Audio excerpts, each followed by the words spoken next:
Good morning, everyone, and welcome in across the continent live or after if you're watching on YouTube. It is so nice to have you here for another amazing Exploring by the Seat of Your Pants broadcast. As we kick off the school year, showcasing and celebrating the coolest explorers and scientists on planet Earth, it has been a wild ride. We have been with baby sloths, we've been with birds on the wing, we went live to the North Pole not long ago, and today we are pleased to be back with our friends at the CCGS Amundsen, Canada's only research icebreaker. Over the last few months before the summer, we did a bunch of featurettes with them walking on board the ship, highlighting even a live dive underneath the water. Very, very cool stuff. And I'm so pleased today because we are live in the Arctic, getting to hear from some amazing scientists on board and the cool work that they do. So without further ado, thank you all so much for joining us. And with the most incredible backdrop I've seen in some time, welcome in, Amundsen team. Hi, guys.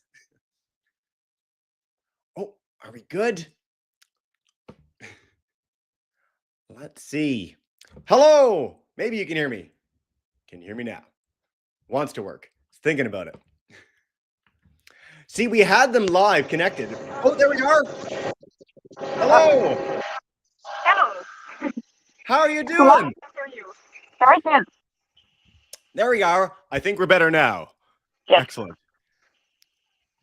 Maybe kind of, sort of. See, we were good mere seconds before we went live. This is the joy of live broadcasting from the middle of the Arctic Circle. Yes, everything was frozen this morning, so it may explain why we have some technical issues. It looks beautiful out there. Can you tell us where you are? So we are now in Cannon Fjord, which is a marine terminating fjord. We are in the breathtaking marine protected area, so it's the western side of Ellesmere Island in the high Canadian Arctic. Very, very cool. Now, it looks freezing there. We've never seen so much breath on a broadcast before. What's the temperature out there? It's around -10, but the humidity is very high, so that's why. And we can feel it. It's really cold. And everything was frozen this morning when we deployed a piston core, so I hope we will not have as much issues as we did this morning.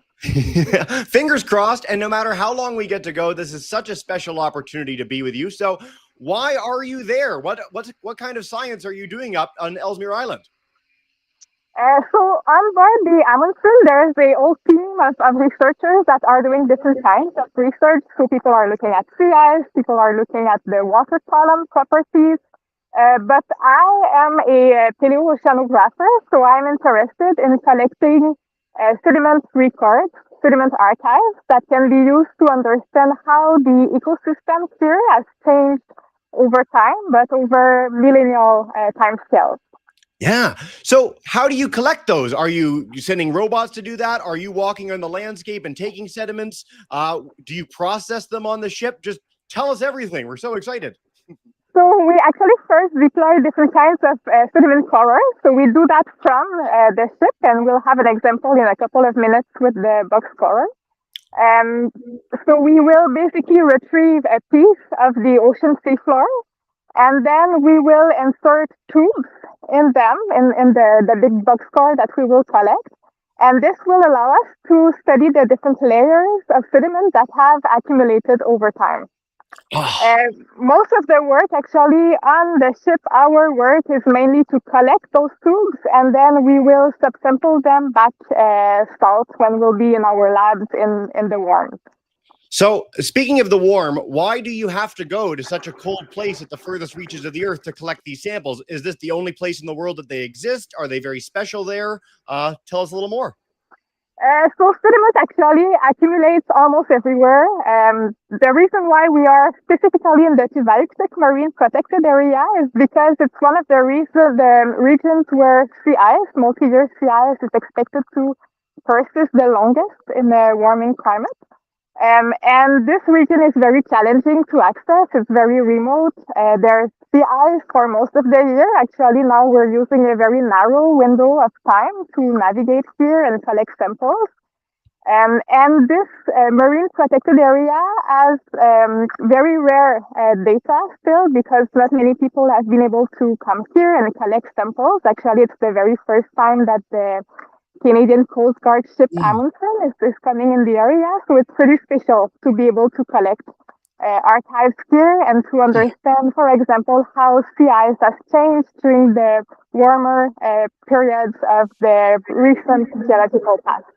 Very, very cool. So, for our audience that might not know where this is in the world, I want to stress you can take a look at the entire ship. You can follow along with the voyage on this website below. But for you, how did you get here? So, where did you start your journey? Where did you get on the ship? And how long a journey is it to get up to where you are now? Yes, so really good question. To organize these kinds of expeditions, it takes quite a long time. So this expedition is led by the University of Manitoba and together with Fisheries and Oceans Canada. And they worked with Amundsen Science for the whole year to prepare the plans for this travel. On September 4, we actually took a charter flight from Quebec City with the whole team, so the team of scientists. We are about 40 on board, and about 40 members of the Canadian Coast Guard, and we traveled to Resolute Bay, which is basically the gateway to the high Arctic, to the region where we are at the moment. And we've been now on the ship for 2 weeks, and we still have 2 weeks to go. So we are now at the middle of the trip.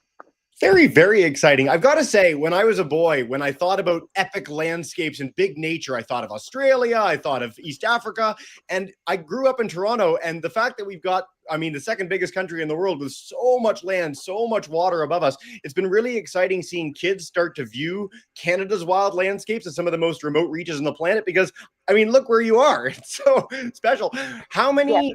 when you're up there, are you interacting with communities at all, or are you beyond the reach of people in this landscape?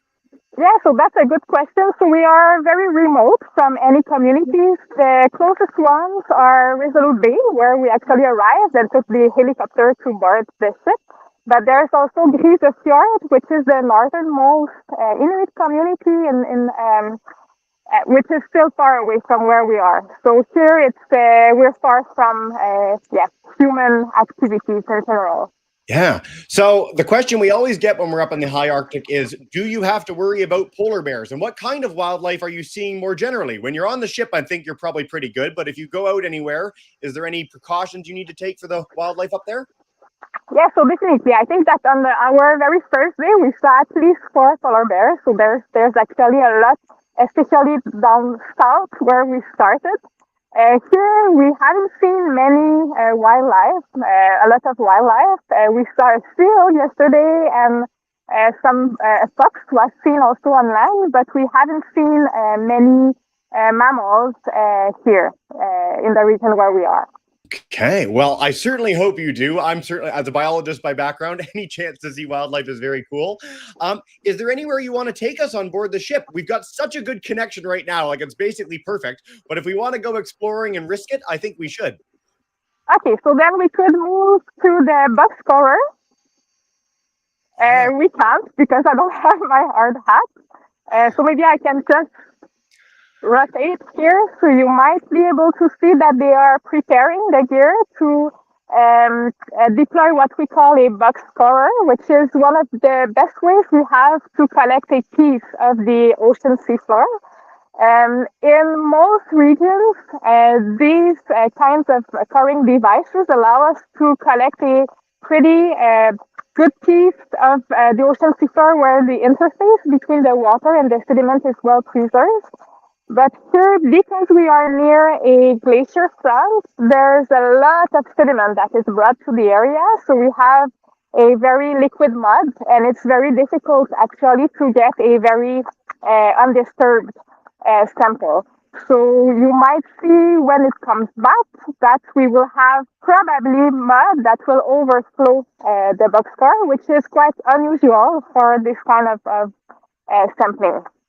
So cool. Okay, we're going to get into the science of these cores in a second, but I wanted to start with something because you were about to walk over there and you couldn't because you didn't have a hard hat. So maybe we go back to the lab and I get my hat. What kind of prep do you need when you're on, what other safety precautions do you need when you're out on the ship or out on the deck? Yeah, so every time we are on deck, and especially when we collect sediment, we are deploying very heavy instruments. So yes, we have to have a hard hat, we have to have steel boots, And as you can see, we also wear a Mustang, so there is the on those folks. Um, yeah, so this is pretty basic, and of course gloves because our hands can get very cold very rapidly. Fantastic. Well, thank you for the update. We're going to take a brief break until you get to the lab, just so that the connection settles a little bit. It's a little spotty when we're walking, but I want to note for anyone who's keen that there's an amazing website you can follow along with all the work of the icebreaker. You can literally follow it along on its journey and see where it's going, why it's doing what it's doing, which is pretty special. Again, when I was a boy, none of this existed. And now if you're keen on Mars or deep sea expeditions or research expeditions in the field from field biologists, there's so much to explore and discover online at the tip of your fingers. So I really encourage you, when you're done this broadcast, wherever you're tuning in from today, take a look. It's really, really special stuff. And of course, over the course of the year, we'll be doing more Exploring by the Seat of Your Pants broadcasts with the Amundsen team as well. We're going to hang out again with our science folks. Look at this view. I can't get over how beautiful a day it is there. Is it always this nice, or is it usually a howling blizzard? Will they play the battle? So they will deploy the boat first, or boxcar? Yes, yeah. Sweet. We've got our hard hats now. We're ready.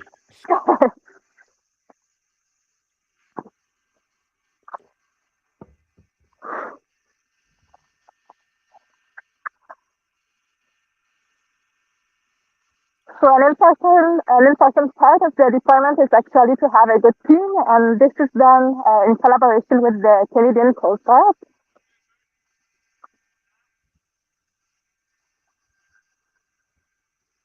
So can you hear me? Oh yeah, we're good. This is amazing. Okay. So the boxcar basically is a giant metal box that we slowly deploy in the ocean. And our objective from this is to detach the block of the ocean seafloor and bring it back on board. So now the team is slowly bringing it to the ocean surface. I remember when I was a little boy and I used to play with a little digger in the sandbox, and this is like a very high-tech, very expensive northern version of that. Very exciting. How big is the core when it comes up? Like, is there a length for it, or how much material are we actually getting from the bottom? So normally you can see this box, it's around 50 centimeters per 50 centimeters, and it's a cube. And normally it's pretty full when we bring it up.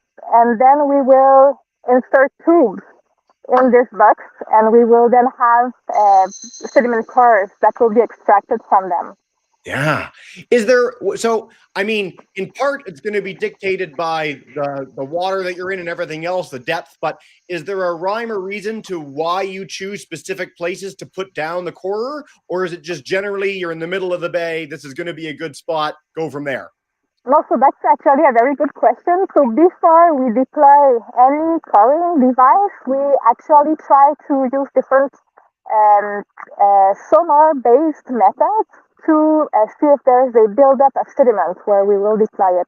So in this case, we combine multi-beam mapping together with sub-bottom profiling, which is basically methods that use sound.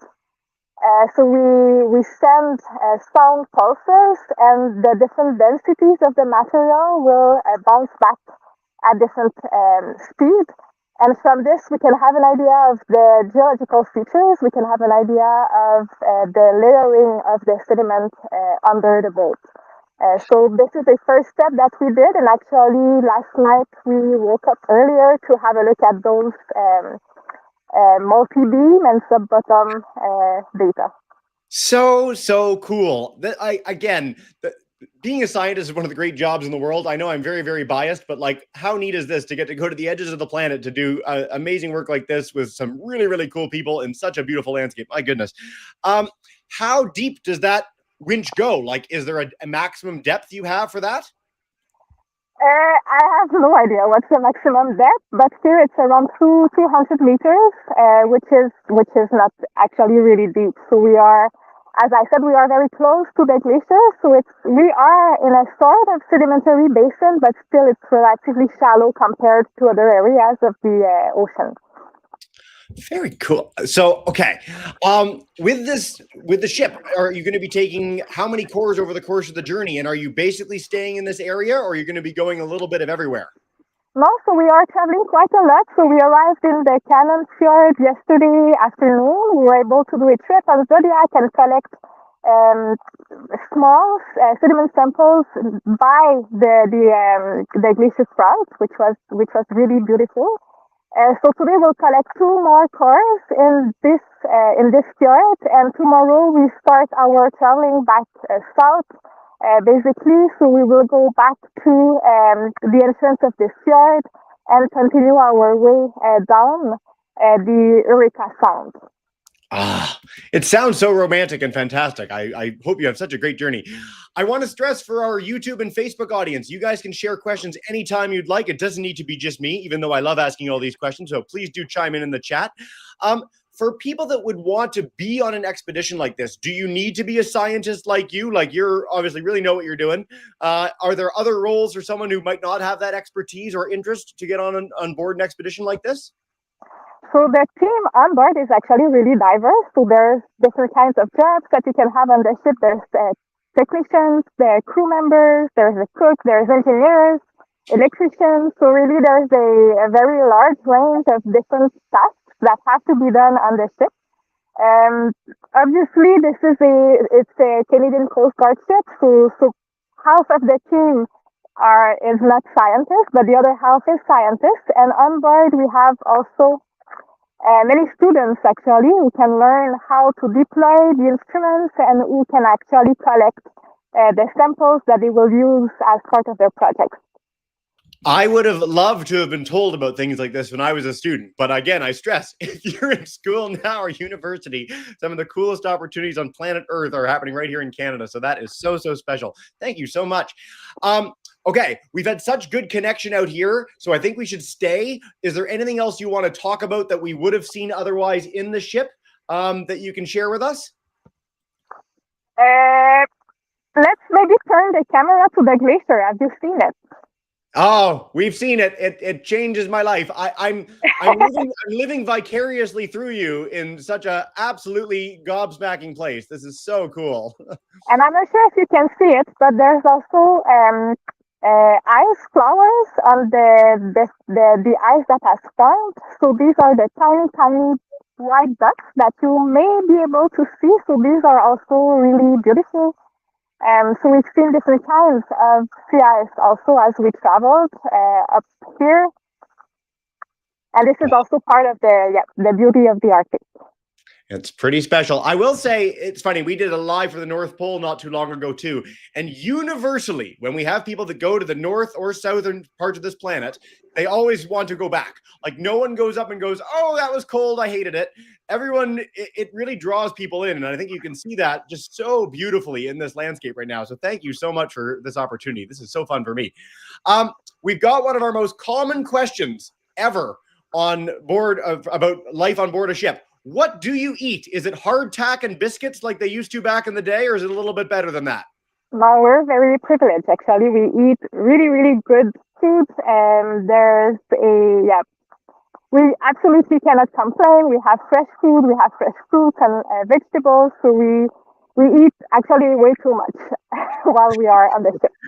We've all gained 10 pounds on the voyage. No, this is really fun because, again, this is something that when I was a kid, I always thought if you had to do big adventure, you would be eating food out of a bag for the entire time. And every time we got the chance to feature this question, it's quite amazing what is capable nowadays, especially on board a ship like this.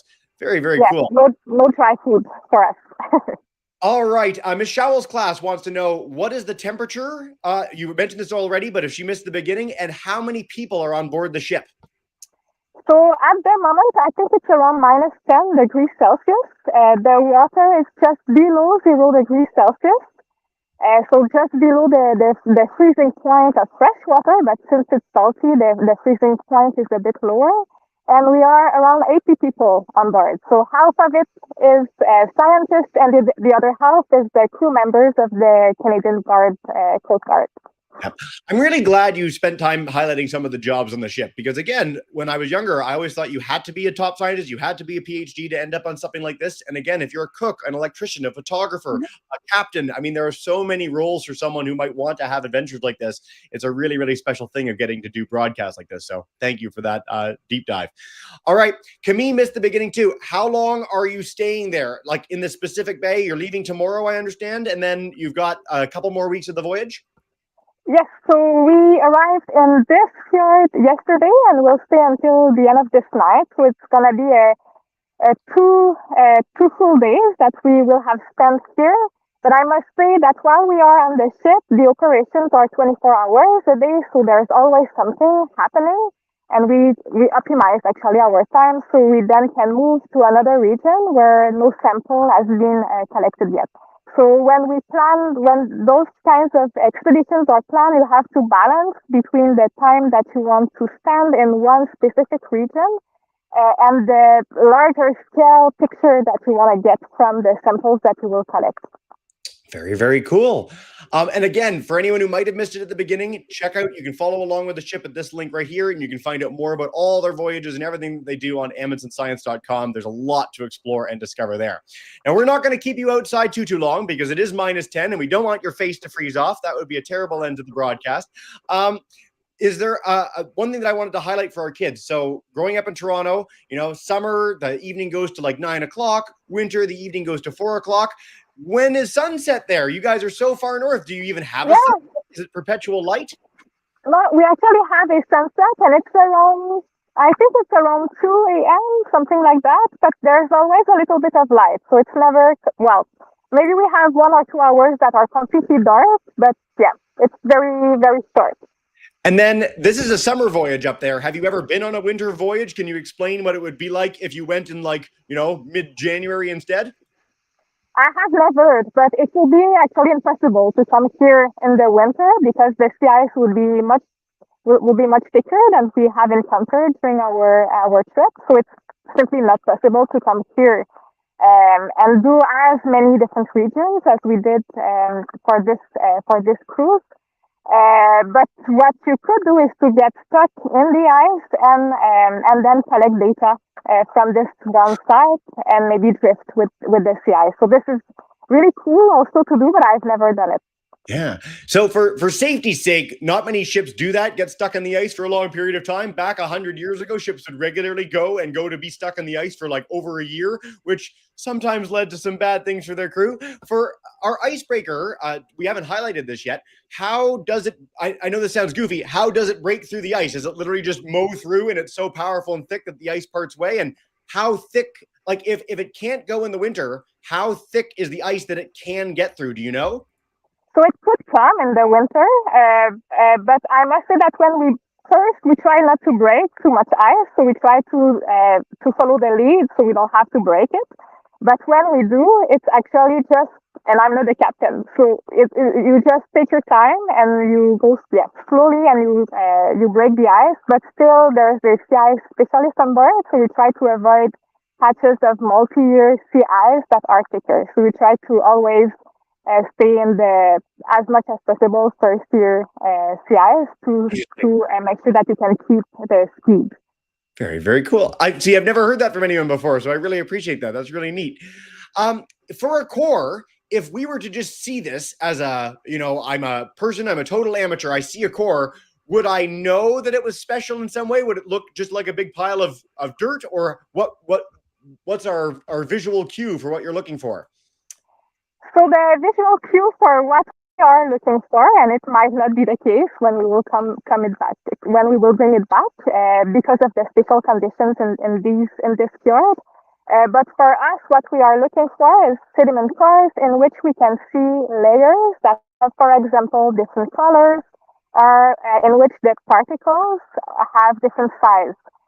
So this would indicate that the environment has changed, and I am personally interested in looking at changes in the ecosystem conditions through time. So, for example, when I will be back in the lab, I will extract the microfossils that are contained in those sediment cores that Unfortunately, cannot be observed with a naked eye. We need a microscope to see them, but we will see that there will be changes in the species composition of the microfossil assemblages. Cool. So, yeah. How far back in the past are you going? Is there like a set time frame that you're looking for particularly, or? So depending on the different region, we have different research questions, but here we might be able to go back to the deglaciation time. So we, at this specific area, we think that we have the old Holocene that can be preserved, especially in the very long core that we deployed earlier this morning. So this means the past 11,000 years. But we can actually go further back in these with the cars that we collected as part of this cruise. So we may go a couple of millennia further back in time than the Holocene. I've lived this my whole life. I've read many books on this, and it's never ceases to be magical to me that we can get a record of an ancient world that we were not a part of. It's so cool. So kudos to you, and I hope it goes absolutely marvelously. We are going to wrap up after just a couple more questions and let you get inside, get a little warmer. Campbell wants to know, the scientists on board, where are they coming from? Are they all from the same city? Do you have people from all over Canada, the world? Tell us a little more. So there's scientists from everywhere around Canada. So there's actually from from the very east coast to the west coast. There's also American researchers.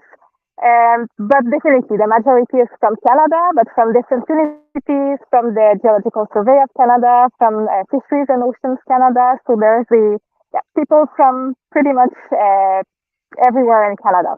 Yeah.